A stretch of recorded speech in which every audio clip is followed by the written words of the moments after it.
Hi everybody. Drinking water today, my blue mason jar. If you hear the air conditioner in the background, I apologize. It is about 100 degrees out here, and so that thing just isn't shutting off. I wanted to come on here first of all and say thank you. Thank you for the overwhelming amount of support and love and kind words and just patriotism that I have seen pour through this page in the last 12 hours. I am overwhelmed and so very humbled. I am amongst some of the greatest people in the world. I want to talk about a couple points and then we'll move on from here. First of all, if you guys are new here, my name is Kira. We have a family of 6 here in Western Pennsylvania. We do homestead. We have all types of animals, which you will see. I also do a lot of tractor content when we're using the tractors, so if you guys are into that, you'll enjoy. There's a ton of new subscribers, and again, I'm overwhelmed and so thankful for you guys to be here, so I just wanted to do a quick introduction that way. Secondly, about yesterday's video, there have been 95% amazing comments. There are some people that are commenting and speculating about the delay, about it being set up. I do have some things that I want to mention on that. Okay, so the very first thing I want to mention is some people were implying that it was from the Trump party that this was set up. Now, that man came out onto stage jovial and happy and full of life and relaxed and at ease. And if you knew that somebody was going to be shooting at you, that's humanly impossible to behave in that manner. So I do not think that he was aware of anything that was going on right down to the very moment when he actually got shot. He was unaware because he was pulling up a chart on the screen and he was talking about how he liked charts. So he was completely unaware that this was going to happen. As for the snipers and the man that was on the roof, I was inside the fence. I was near the fence, but I was inside. The people that were notifying security and whatnot that man was on the roof were on the other side of the fence and farther back, so probably about 150 feet away. I do believe the snipers knew he was there because right before it happened, Jeff, my husband, looked at me and said, "Hey, they're aiming at something," and all of them on the rooftops were aiming. I can put a picture here of the picture that we took of the snipers when they first went up on the roof, because we were like, wow, we've never seen this before. That's really wild. They're up there on that roof. So I'll put a picture of that in here so you can see how far away we were. And actually in the direction that they were facing is the direction that the man that did the shooting was. And they were basically facing that direction the entire time.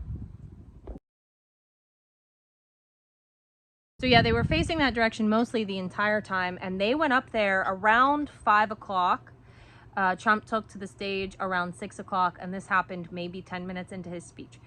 So they were up there with binoculars looking around, and right before it happened, a couple minutes before, like I said, my husband said, they're aiming at something. So my main takeaway from this is, if they were aiming and they knew the man was there, one, why didn't they whisk Trump from the stage? He should have been taken off the stage immediately.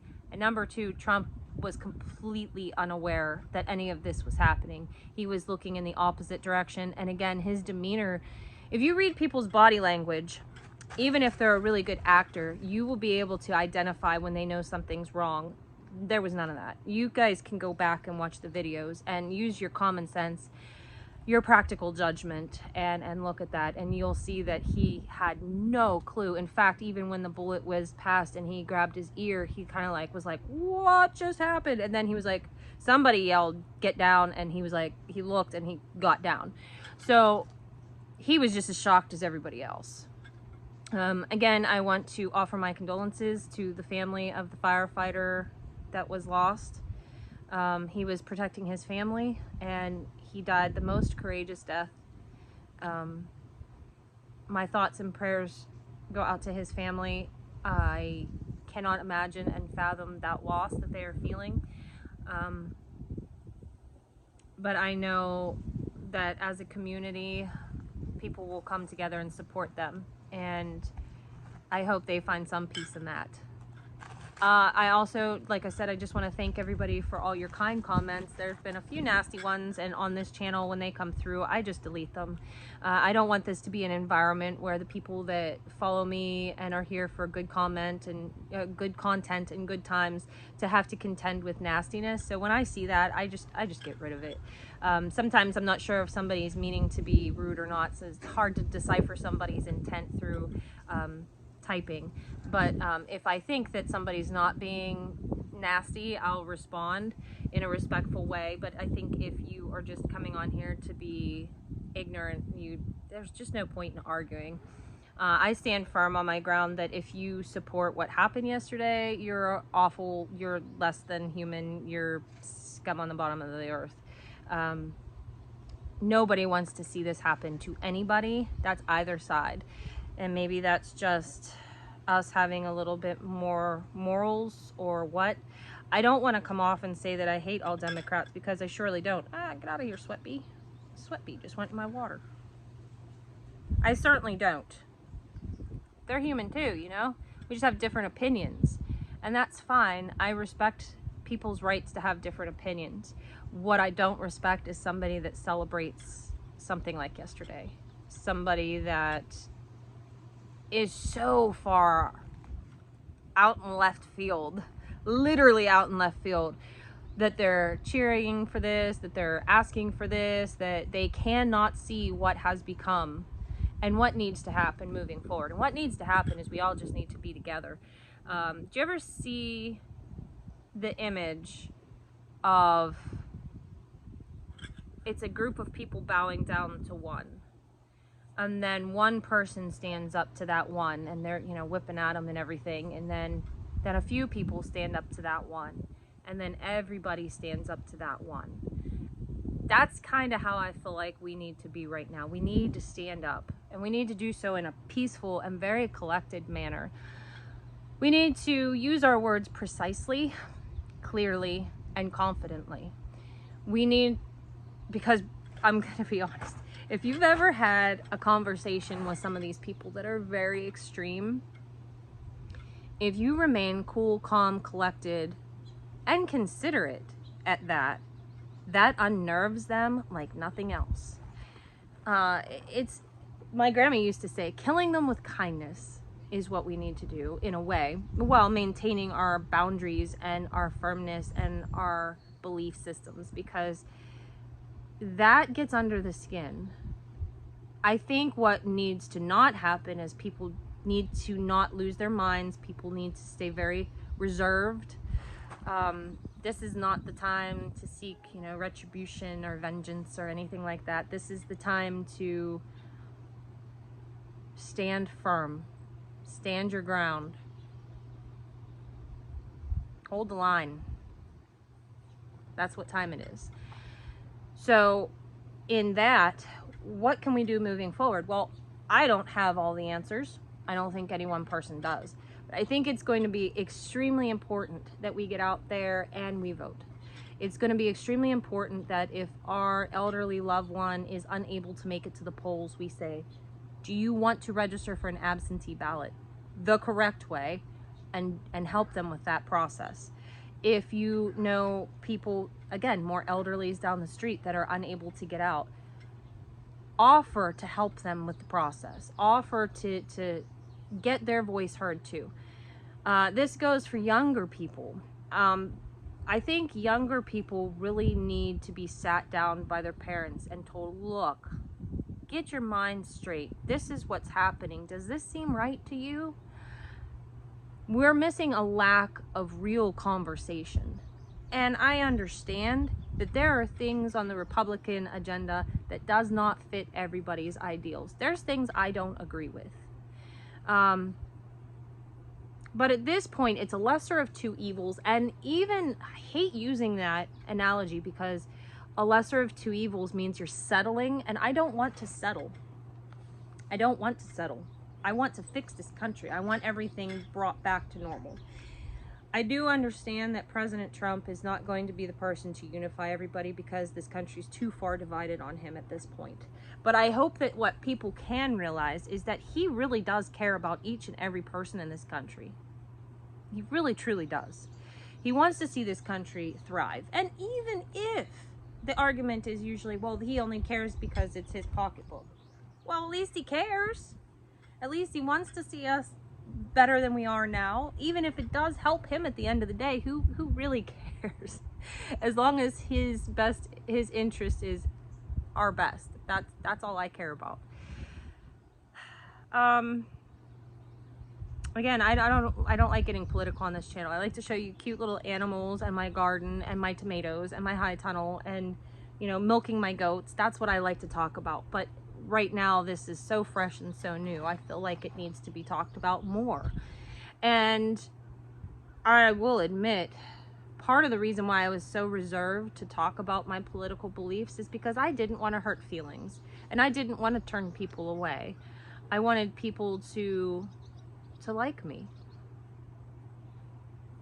That sounds really lame, doesn't it? But all through my life, it's been hard to, you know, have people that are like, let's just say I've never been the popular one, okay? I've never been the popular one. And so I always just, I'm not going to say that because maybe it'll offend somebody and I don't want to do that. Not anymore. I am going to remain the most respectful person that I possibly can be, but I am going to talk more about what I feel and what I think, because I feel like too many of us do the same thing, and then we almost become a pushover in a way. But I think we really need to start vocalizing concretely, like, this is what we believe, this is why we believe it. No, we will not back down. No, we will not turn away. No, we will not ever agree with the other side, even though we understand that you guys are entitled to your opinions, but it's so far removed from where we are. And I don't know if there's any one person or any one thing that could possibly unify at this point. But I hope there is. I hope there is. But there are just so many people that are so full of hatred for anybody that has an opinion different than them. And it's sickening, really. It's a disease. I think it's a disease that's covering the world. It's like a new plague. And so I still choose kindness, compassion, and understanding, but I will no longer be quiet. I will no longer be quiet. I will now speak my mind loudly, and that's all we can do at this point. I think that this sealed the election for him. I don't think that person was supposed to shoot him in the ear, and I'll leave it at that.